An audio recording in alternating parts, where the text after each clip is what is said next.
little while ago, I went to visit a good friend, John McElwain, third-generation fisherman now based in Bundaberg, Queensland.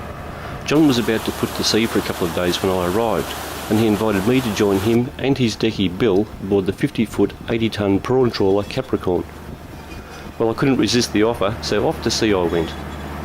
I love prawns, they're my favourite seafood, and John is one of a dying breed of wild prawn fishers, so the offer to come and see my favourite food being caught and processed was an offer too good to resist. I have to say that the romance of living your life as a fisherman and the reality are worlds apart. This is a tough life with long hours and high overheads. Where are we going, John? What's happening? We're just going here to 118 fathoms and shoot her away, Phil. That's about it. It's all happening there. It's just on 6 o'clock in the evening as the nets are dropped over the back. You will see a square frame sewn into the net. This is the turtle excluder that is now mandatory for all net fishing boats. The idea is that if a turtle inadvertently gets picked up, it will be ejected and not end up on the sorting tray. It'll take 30 minutes for the nets to reach the just over 2 kilometre depth where John hopes the prawns are feeding. Prawn farming and its sustainability is now the preferred method of prawn collecting, and the Queensland Government is buying back licences from fishermen like John and closing down fishing areas all along the eastern seaboard. John and his generation of trawler fishermen will most likely be the end of the line of wild prawn fishers, so I feel privileged to have been invited along. Well, that's it, Phil, till midnight. We'll go to bed. Not together, I hope. Nah, that's it. Right, sit here and follow the depth up here in 119 fathoms so we get to it. Stay on that line.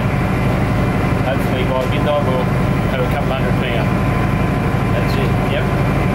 What sort of speed do you trawl on that?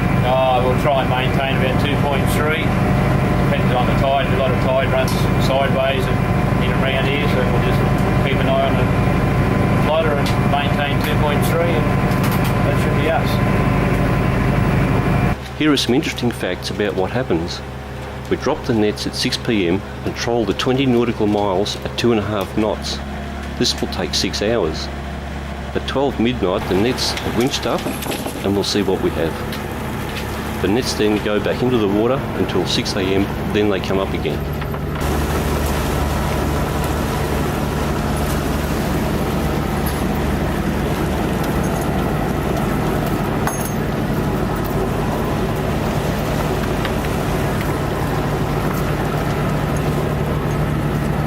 For us to stay out for a week, we will burn 15,000 litres of diesel, eat the equivalent amount of food for a 4-person family and not get much sleep, all in the hope of a big catch.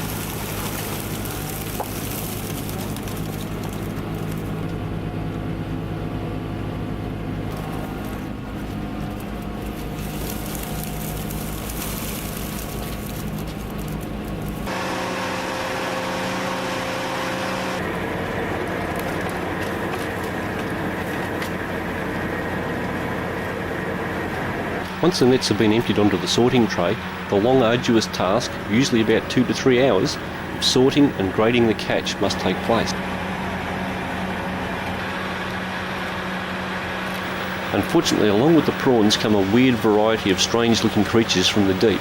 This is an anglerfish, and John chose us the little lure that hangs out the front and glows in the dark, hoping to attract smaller fish. When they see one, little fish moves up to it, now look, little feet that they walk along on the bottom. what is it? No idea. Well, I'm afraid we're out of time this week, but make sure to tune in again for part 2 of Phil's Capricorn adventure in the next episode of River to Reef.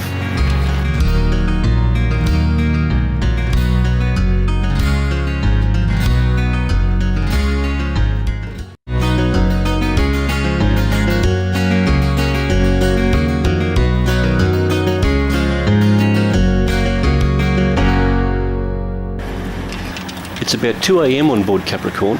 We're between Lady Elliot and Lady Musgrave Islands, about 50 miles offshore from Bundaberg.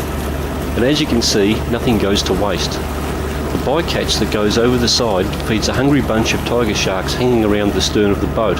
It's pretty scary that standing here on the deck, I'm only about 10 feet away from being consumed for dinner.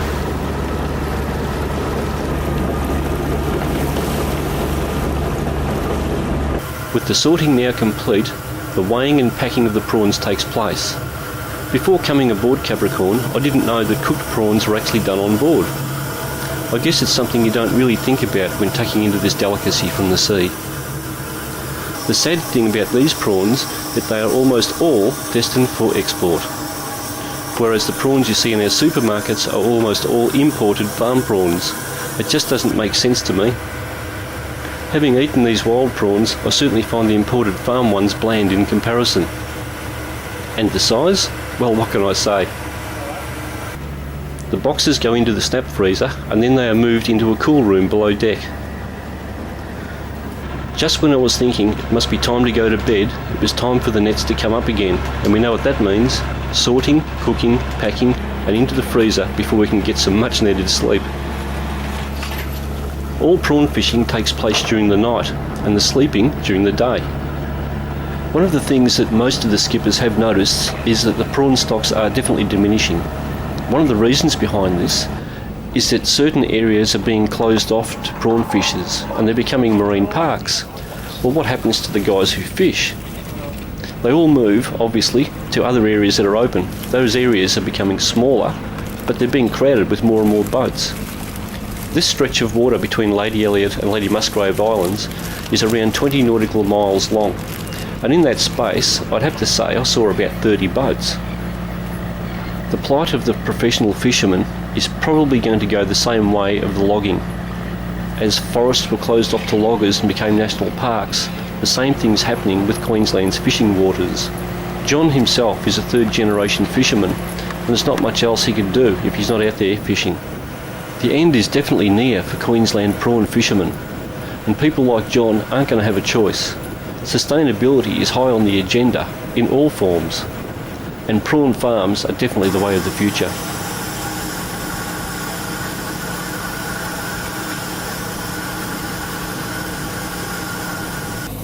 John compares notes with the skipper of another boat. The sea life in Queensland waters is amazing.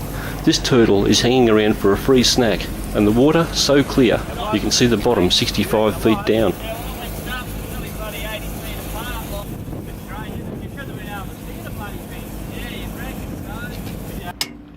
Well, it was a real pleasure seeing how my favourite seafood was caught and processed, and a big thanks to John and Bill for having me along.